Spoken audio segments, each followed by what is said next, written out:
My experience here at the Institute for Security Policy and Law has been fantastic.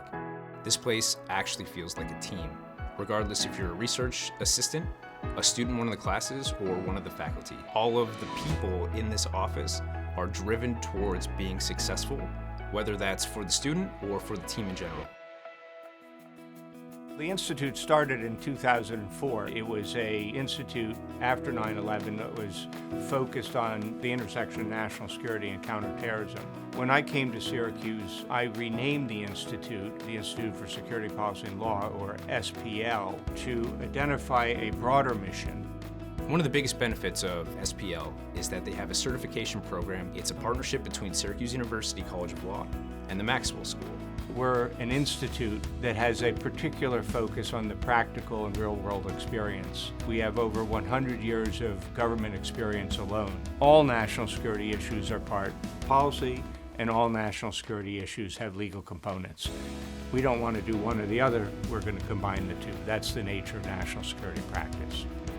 One of the reasons for the partnership is the fact that law and policy are dynamic, and they're always evolving. Professor Baker crystallized the idea that judges need to know a lot more about policy, and policy people need to know a lot more about the law.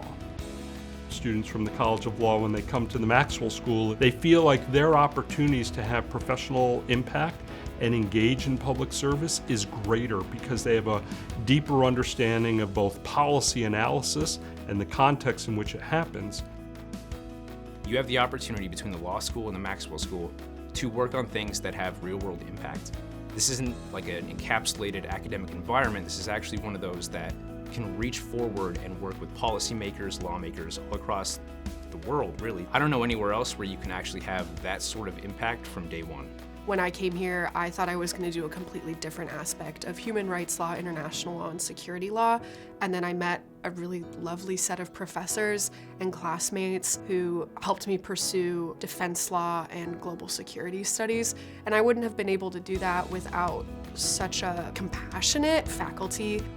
The National Security Student Association, NSSA, is a group of students both in Syracuse Law and also over in Maxwell and some of the other graduate schools that want to eventually end up in national security. And that's everything from people who want to maybe be diplomats, or like me, I'm working on the government contracting side. So it's really for any student that has any interest in national security, be it intelligence, military, or anything in between. Our job is to present a curriculum that meets the 21st century where the 21st century is. We teach traditional courses which should be part of any proper academic menu. In addition, we teach the 21st century. One of our jobs is to connect Syracuse to Washington. Some of the most important connections don't come through us. They come from the students we've taught and educated who've gone on to government careers, and that's really the fiber that ties Syracuse to Washington. Students and alumni that have continued to walk the walk and talk the talk when it comes to public service.